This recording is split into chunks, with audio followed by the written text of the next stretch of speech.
오늘 아침 전북권 주요 뉴스입니다. 도내 산하 공공기관 임원의 연봉 상한을 제한하는 이른바 살찐 고양이 조례가 발의됐지만 집행부 반대로 결국 보류됐습니다. 시설 장애인들이 최저임금의 10분의 1 수준의 시급을 받고 있습니다. 직업훈련이라는 이름하에 노동자로 인정받지 못하고 있습니다. 국회의원 151명이 상산고 자사고 유지 서명에 참여했습니다. 총선을 앞둔 국회의원의 과도한 정치 개입이라는 목소리가 나오고 있습니다. 전라북도 지역은 대체로 흐린 가운데 남부 지역을 중심으로 비가 내리기 시작했습니다.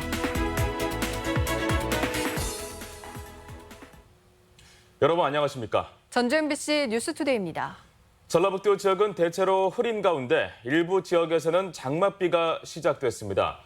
오늘까지는 비교적 강수량이 많지 않겠지만 내일부터는 태풍 다나스의 영향을 받으면서 최고 150mm의 비가 쏟아지겠습니다.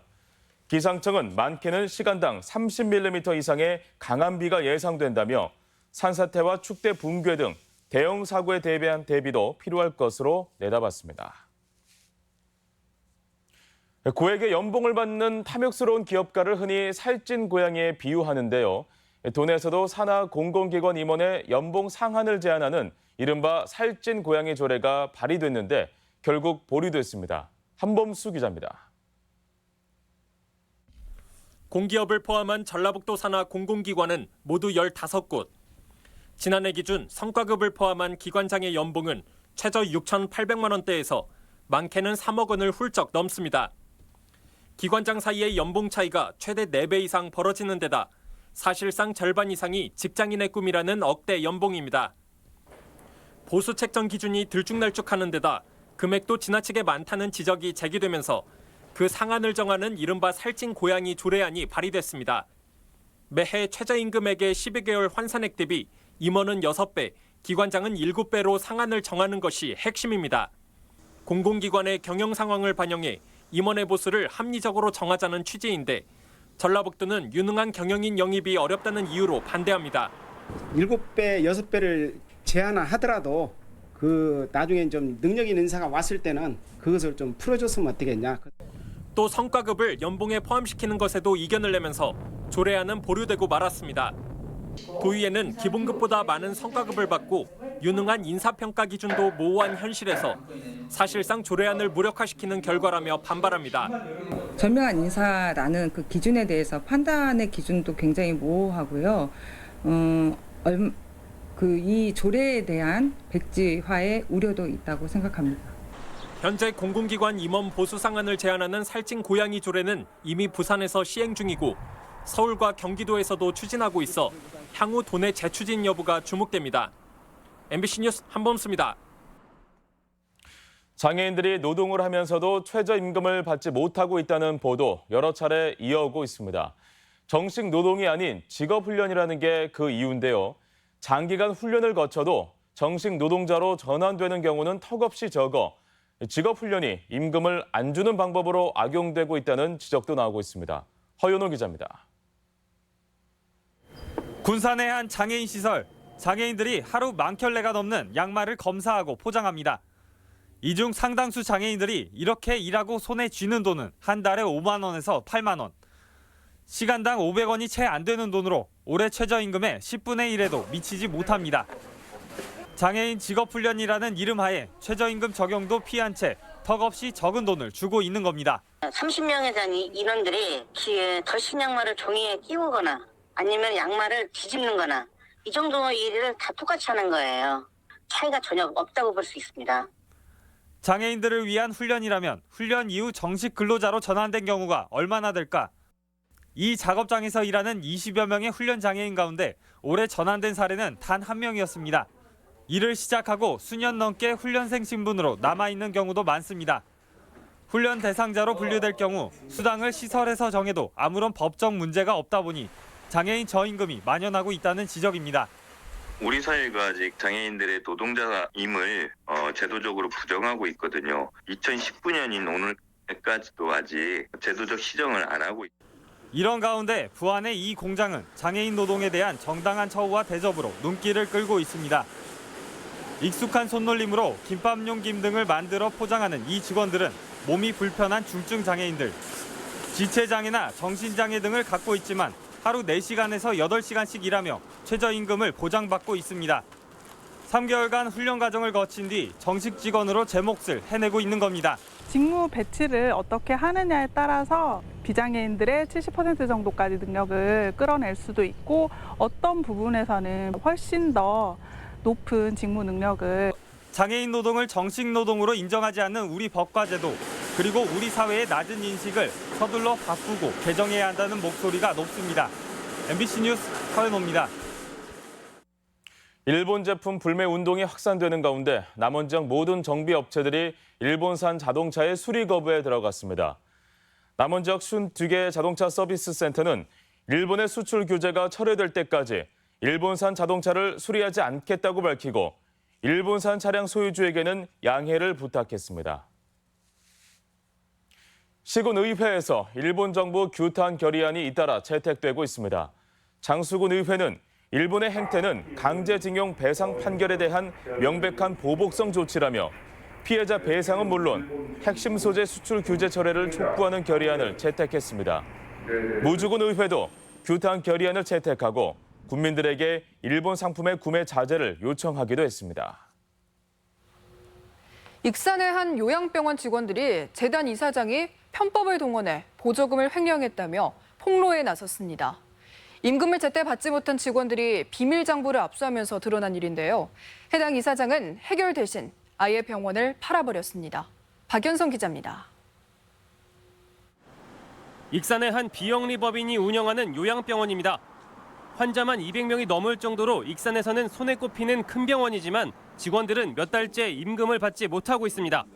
법인 전현직 이사장이 병원 돈 10억 원가량을 빼돌린 혐의로 법정 다툼을 벌이면서 생긴 일인데 현 이사장은 이 상황에서 최근 병원을 통째로 팔아넘겼습니다. 또 형사 사건이 대리 주인데도 불구하고 인수해서 오신다고 하니까 저희 입장에서는 상당히 불안하고 이 직원들이. 참다 못한 직원들은 이사장의 비리를 폭로하고 나섰습니다. 직원들이 우연히 입수한 장부에는 매점 직원이 갑자기 감사로 둔갑해 해마다 5천여만 원을 타갔고 실체가 없는 간병인 여러 세계는 다달이 수백만 원이 입금됐다는 겁니다. 직원들은 이런 식으로 남긴 운영비가 모두 이사장 부인에게 입금됐고 확인된 금액만 수억 원에 이른다고 주장합니다.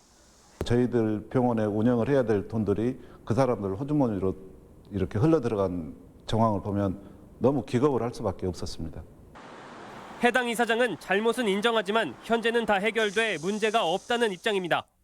세금 추징 다 조사받아갖고 냈고 흉내이라고 한다고 해서 자그마치 1년, 2년 걸려갖고 다 무혐의로 다 끝났고 글쎄 옛날에 있었던 사실이지. 서로 일부가 있으면. 노동자들은 입수한 장부를 근거로 이사장을 경찰에 고발하고 재단 내 장례식장 탈세 등 또 다른 의혹도 추가로 폭로할 방침입니다. MBC 뉴스 박연선입니다. 전 유도 선수 신유용 씨를 성폭행한 혐의를 받고 있는 전직 유도 코치에게 중형이 선고됐습니다. 전주지법 군산지원은 청소년 성보호에 관한 법률 위반 등의 혐의로 기소된 전 유도 코치 35살 손모 씨에게 징역 6년을 선고하고 80시간의 성폭력 치료 프로그램 이수를 명령했습니다. 재판부는 어린 학생을 상대로 성범죄를 저질러 죄질이 나쁘고 피해 회복이 이루어지지 않았다며 양형 이유를 밝혔습니다. 이딴 비위로 물의를 일으킨 전북대 교수들이 직위 해제됐습니다. 전북대는 인사위원회를 열어 외국인 강사를 성추행한 인문대 A 교수와 미성년 자녀들을 공동 저자로 올려 입학시킨 농생명과학대 B 교수를 직위 해제하고 징계 절차를 논의하기로 했습니다. 대학 측은 학생들을 공연에 강제 동원한 혐의를 받는 무용과 C 교수에 대해서는 법적으로 다툴 여지가 있다며 인사를 보류했습니다. 상산고 자사고 지정 취소 문제가 정치권에서도 달아오르고 있습니다. 전체 국회의원의 반 이상인 151명이 자사고를 취소하지 말라고 서명을 한 건데요. 정치 개입이라는 비판도 나오고 있습니다. 강동엽 기자입니다. 상산고 지킴이를 자처해온 정운천 의원이 국회 정론관에 섰습니다. 손에 들린 것은 상산고의 자사고 지정 취소를 동의하지 않는다는 요구서인데 눈에 띄는 건 서명에 동참한 의원들 수입니다. 민주당과 자유한국당, 평화당까지 무려 151명. 정 의원 스스로도 논란 결과로 국회 제적위원회 반이 넘는 숫자입니다. 여야 151명 의원들의 이름으로 부동의 결정을 해주실 것을 요구합니다. 하지만 우려의 목소리가 적지 않습니다. 국회의원은 헌법기관으로 개개인의 상징성이 큰 상황에서 이 같은 행보는 교육부가 거부하기 힘든 압박일 수밖에 없습니다.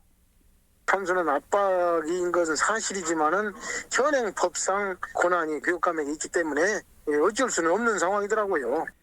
교육부 자체 판단이 쉽지 않은 상황인데다 어떤 결정을 내리더라도 부담이 클 수밖에 없습니다. 여기에 이미 재지정이 취소된 다른 자사고까지 정치권에 기댈 경우 상황은 더 복잡해질 수 있습니다. 자사고는 총선을 앞두고 정치권에 개입하고 있는데 교육의 문제이기 때문에 교육적인 측면에서 학생들을 어떻게 교육할 것인가에서 접근하는 것이 바람직하다고 봅니다. 자유형 사립고인 상상고 문제가 총선과 맞물려 정치 쟁점으로 비화되는 양상이어서 적지 않은 부작용마저 우려되고 있습니다. MBC 뉴스 강동엽입니다. 김승환 교육감 자녀들의 출신 학교 의혹이 번지자 교육청이 해명에 나섰습니다. 일부 언론은 자사고를 귀족 학교라고 비난하는 김 교육감이 자녀들을 외고와 해외 대학에 보냈다는 의혹을 제기했고 평화당과 정운천 의원도 내로남불이라며 해명을 요구했습니다. 이에 대해 전북교육청은 교육감의 두 자녀 모두 도내 고등학교와 대학교를 다녔는데 아들의 경우 도중에 영국의 대학으로 진학한 사실이 있다고 밝혔습니다. 폭락한 양파 가격에 산지 재배 농가들이 큰 고통을 호소하고 있습니다. 농민들은 부실한 수급 안전 대책을 성토하며 정부를 향해 불만을 쏟아냈습니다. 이몽진 기자입니다. 농민들이 산지 유통센터에서 양파값이 생산 원가에도 미치지 못한다며 농정을 비판합니다. 20kg 기준 생산비는 7,480원인데 비해 산지 거래가는 4,500원에 불과한데도 울며 겨자 먹기로 팔아치우고 있다고 하소연합니다. 농민들은 이미 올봄에 초과 생산을 우려해 대책 마련을 촉구했지만 농식품부는 아랑곳하지 않았고 뒤늦은 예산 투입은 허사라고 몰아붙였습니다. 12% 정도 과잉 생산이 됐는데 지금 가격이 폭락하면 정부가 어떤 대책을 내놓지를 못하고 있습니다. 이미 전국 시장에서는 11만 5천 톤의 양파가 격리됐지만 가격 조절에 영향을 미치지 못하고 있습니다. 양파 주산지인 익산 여산의 경우 20kg짜리 80만 망이 생산됐는데 농협에서는 16.3%만 수매하는 데 그쳤습니다. 농민들은 아직도 30만 망을 보관하고 있고 심지어 길 위에 야적된 양파는 날로 썩어가고 있는 상황입니다. 농산물 제값받기를 위해 수입 보장 보험 제도가 있지만 정부 예산이 3분의 1로 줄고 대상 농가도 전국 700 농가가 고작입니다. 시범 사업을 하고 있는데 본 사업으로 전환해서 예산을 더 확대해서 가입할 수 있는 농민 누구나 가입할 수 있는 그런 구조가 됐으면 좋겠습니다. 또한 가격 피해를 구제하려는 최저가격 보장제 역시 계약 재배를 하지 않은 농가는 제외되고 양파는 대상 품목도 아니어서 이래저래 농민들의 시름이 깊어지고 있습니다. MBC 뉴스 임홍진입니다. 인구 감소는 국가적 대응이 시급한 문제인데요. 정부가 인구 감소 지역을 돕기 위해 청장년층 정착 지원 대상 지역을 선정했는데 도내에서는 유일하게 순창군이 포함됐습니다. 지역 소식 이창희 기자입니다. 행정안전부는 올해 인구 감소 통합 지원 사업 최종 대상지로 순창군을 선정했습니다. 청년층의 도시이주 등 인구 감소 위기를 극복하기 위해 2년 전부터 시행한 사업으로 선정된 자치단체는 4억 원을 지원합니다. 순창군은 젊은 세대를 위해 공공임대주택과 청년 커뮤니티 센터를 건립해 청년들의 안정적인 정착을 도울 계획입니다. 남원시가 깨끗한 물 공급으로 공기업 경영평가에서 전라북도 1위를 차지했습니다. 남원시는 노후 상수관로와 누수관 14km를 교체하고 상시 모니터링을 하고 있으며 주민 의견 수렴을 통해 재난 위기에 적극 대응하고 있습니다. 깨끗한 수돗물 공급을 위해 정수시설과 수질 관리를 철저히 하여 믿고 마실 수 있는 맑은 물 공급에 최선을 다하겠습니다. 임실 지역 여름 축제가 잇따라 열립니다. 임실 치즈 테마파크에서는 내일부터 다음 달 18일까지 물놀이와 문화 공연을 즐길 수 있는 아쿠아 페스티벌이 열립니다. 섬진강 생활체육공원에서도 20일부터 이틀간 가요제와 가족 단위 체험이 가능한 섬진강 다슬기 축제가 개최됩니다. 무주군이 오늘 구천동 다목적 광장을 출발해 인월담과 안심대를 돌아오는 왕복 7km 코스에서 어사길 걷기 행사를 진행합니다.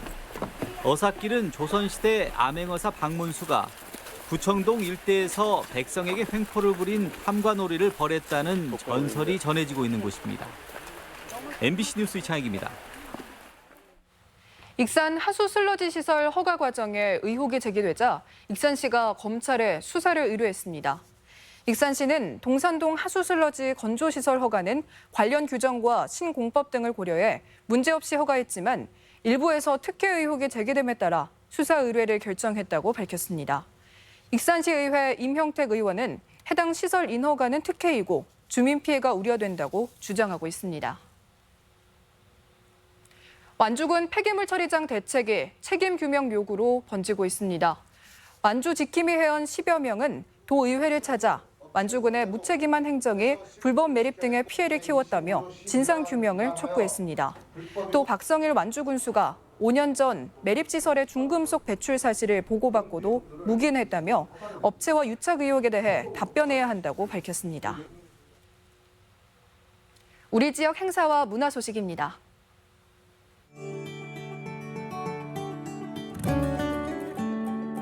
한중 어린이 교류 예술제가 오늘부터 이틀간 완주 삼례문화예술촌에서 열립니다. 전북 우리가락 우리마당 야외 상설 공연이 오늘 개막해 9월 7일까지 매주 금요일과 토요일 도청 야외 공연장에서 펼쳐집니다. 추억의 영화와 라이브 연주가 함께하는 째보선창 영화제가 오늘과 내일 한국 선급 군산지부 주차장 앞에서 마련됩니다. 전북 아코디언 협회가 내일 덕진공원 수변 무대에서 전주시민 위안 아코디언 연주회를 갖습니다. 응파 청소년 음악회가 내일 군산 상공회의소 2층 동우 아트홀에서 있습니다. 마을로 가는 여름축제가 오늘부터 다음 달 18일까지 6개 읍면 19개 마을에서 진행됩니다. 자연과 역사, 인문학 등을 즐길 수 있는 진안 고원길 달빛 걷기가 내일 진안군 만남 쉼터에서 출발합니다. 제5회 섬진강 다슬기 축제가 내일부터 이틀간 임실 섬진강 생활체육공원에서 다채롭게 펼쳐집니다. 남원시 백두대간 생태교육장이 여름방학을 맞아 내일부터 꿈꾸는 애벌레 특별전을 갖고 다양한 애벌레와 곤충을 선보입니다. 시민과 함께하는 지구의 날 기념 행사가 모레 정읍시 실내체육관에서 진행됩니다.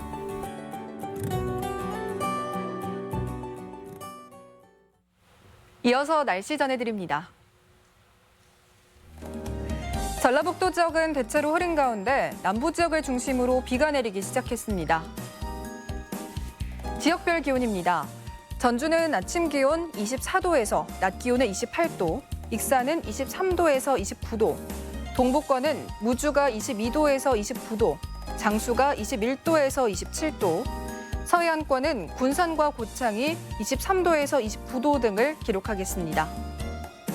현재 초미세먼지 농도는 모든 지역에서 좋음 단계를 보이고 있습니다.